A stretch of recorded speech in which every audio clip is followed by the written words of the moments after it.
ကြားကိုမြင်တာနဲ့ခြံဟာအသက်လုပြီးပြေးပါတော့တယ်ကြားကလည်းသူ့နောက်ကိုမနာတမ်းလိုက်ပြီးဟိန်းဟောက်ကတိုက်ခိုက်နေပါတယ်သူကဒီနေရာမှာရှိသမျှအရာအလုံးကငါ့ကိုပဲစားဖို့ကြိုးစားနေကြတာလားစနစ်ကတော့ဘာလို့ဒီလိုအသုံးမကျတဲ့ mission ကိုပေးရတာလဲလို့ကြောက်လန့်တကြတွေးနေမိပါတယ်အဲ့ဒီကြားရဲ့တကိုက်စာကသူ့ခန္ဓာကိုယ်ရဲ့တဝက်လောက်ကိုကုတ်သွားစေနိုင်မှန်းသူသိပါတယ်အဲ့ဒီချိန်မှာပဲကြားရဲ့လက်ထဲကသူ့ကိုပြင်းပြင်းထန်ထန်ကုတ်လိုက်တဲ့အတွက်သူတန်းရန်အပြင်းထန်ရသွားပါတယ်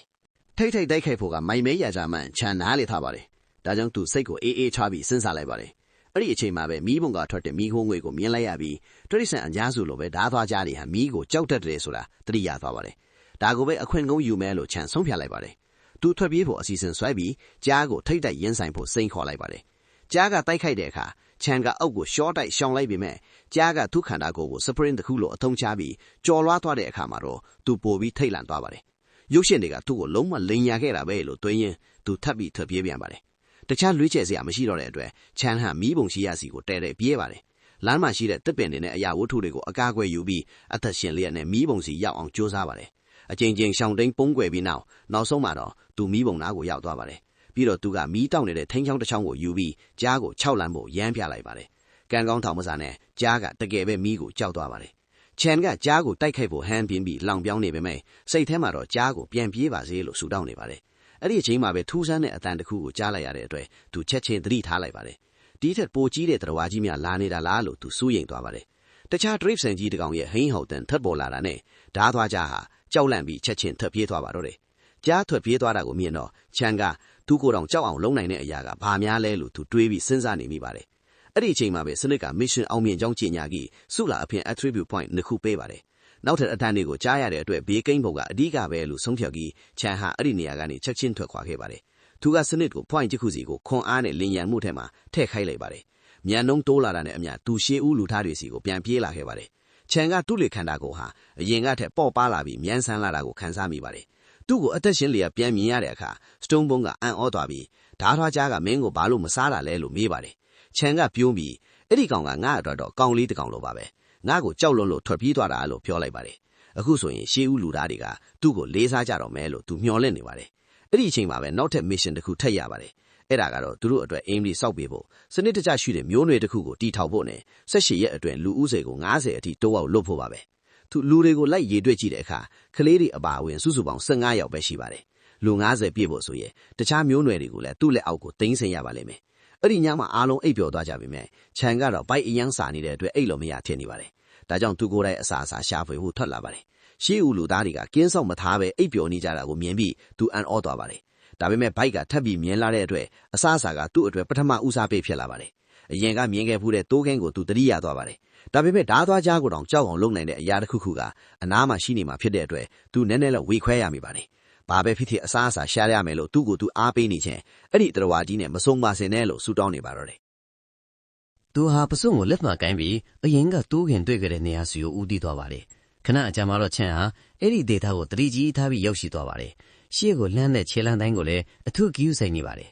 ရှေ့ဆက်သွားလီဘေးပတ်လည်မှာတခြားအမဲလိုက်ခံရတဲ့တတိဆန်တွေကိုလည်းမြင်နေရပါတယ်အခုသူကခေါင်းဆောင်တယောက်ဖြစ်နေပြီမို့လို့ကို့အတွက်ပဲကိုစဉ်းစားလို့မရတော့ပါဘူးဒါကြောင့်တခြားသားကောင်တွေကိုပါစုဆောင်းပါတော့တယ်ဒါပေမဲ့အပြန်လမ်းမှာတော့ထူးဆန်းတဲ့ခန်းစားချက်တစ်ခုရလာပြီးရုတ်တရက်ကျင်းတစ်ခုလည်းပြုတ်ကျသွားပါတယ်ချင်းကဒေါသတကြီးနဲ့ဒီကျင်းကိုဘသူတူးထလာလဲလို့အော်ဟစ်လိုက်ပါတယ်ဒါပေမဲ့သူတသေးချာချာကြည့်လိုက်တဲ့အခါအဲ့ဒါကကျင်းမဟုတ်ပဲအလွန်ကြီးမားတဲ့တရဝါကြီးတစ်ကောင်ရဲ့ခြေရာဖြစ်နေမှန်းသိလိုက်ရပါတယ်ဒိုင်နိုဆောခြေရာနဲ့တောင်ဆင်တူနေပါတယ်အဲ့ဒီတော့မှချင်းက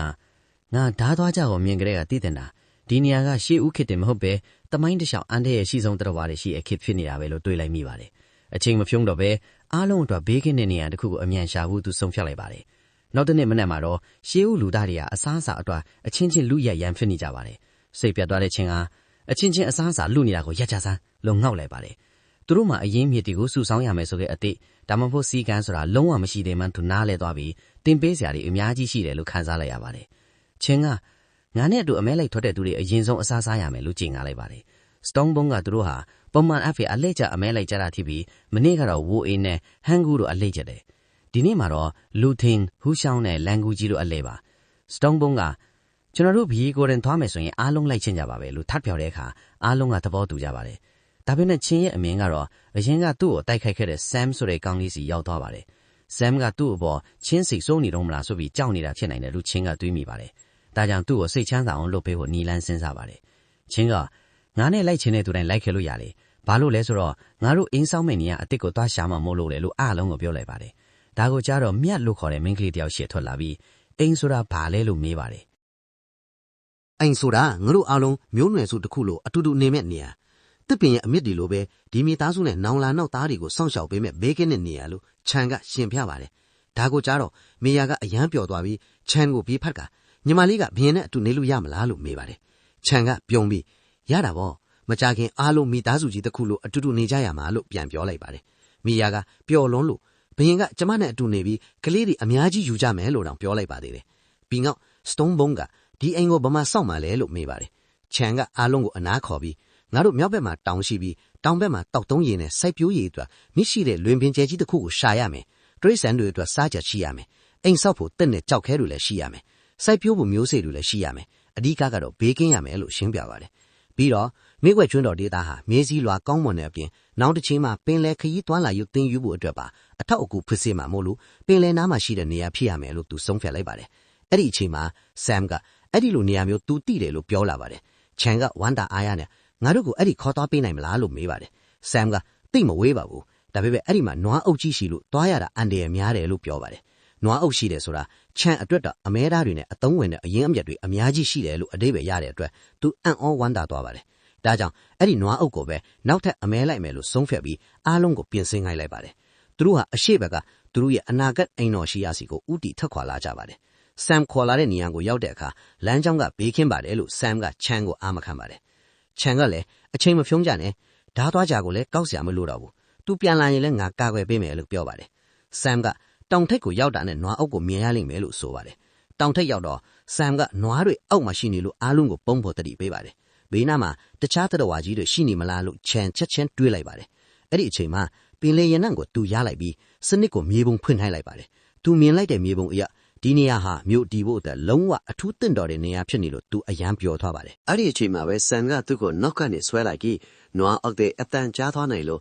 တစ်တစ်နေဟောအချက်ပြပါတယ်။ခဏကြာမှချန်ကသူ့ရဲ့လက်ဆွဲစာအုပ်ကိုစစ်ကြည့်တဲ့အခါအရှိမအပင်၃မျိုးနဲ့သရိษံ၂မျိုးရှိတာကိုတွေ့ရပါတယ်။ဒါပေမဲ့နွားအုပ်အကြောင်းကိုတော့ဘာအချက်လက်မှမတွေ့ရသေးပါဘူး။ဒါကြောင့်ချန်က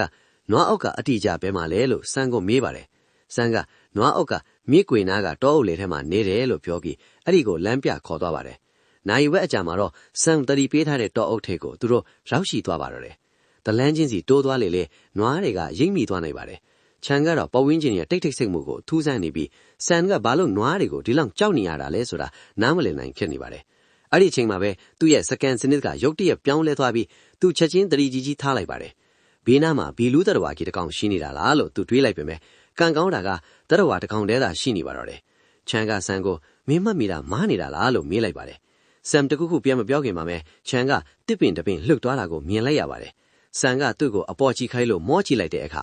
ချန်တယောက်အံ့ဩလုံးလို့မြင်တက်သွားပါတော့တယ်။ဒါကဘလို့ဘီလူးကြီးလဲလို့သူတွေးနေတုန်းမှာပဲစနစ်ကဒါဟာတမ်မနီဦးချိုနတ်နွားအထီကြောင်းခွဲခြားပြလိုက်ပါတယ်။အကာအကွယ်နောက်မှာပုံနေတဲ့ Stone ဘုံကကြောက်ကြောက်လန့်လန့်နဲ့ကျွန်တော်တို့တကယ်ပဲအဲ့ဒီအကောင်ကိုအမဲလိုက်ကြမလို့လားလို့မေးပါတယ်။ချန်ကိုယ်တိုင်လည်းအယမ်းရင်ခွန်းနေပေမဲ့သူကဟုတ်တယ်လို့ဖြေပြီးအားလုံးကိုချောင်းမြောင်းတိုက်ခိုက်ဖို့အမိန့်ပြလိုက်ပါတယ်။သူကိုယ်တိုင်ကတော့အချင်းကြီးကိုတွားပြီးအကက်ခတ်ပါမယ်။တခြားလူတွေကချန်ကိုကြည့်ပြီးငါတို့ဘရင်ကတော်တော်တည်ငြိမ်တာပဲလို့ထင်နေကြပေမဲ့တစ်ပြက်နောက်ကချန်ကတော့ငိုချင်းစိတ်တောင်ပေါက်နေပါပြီ။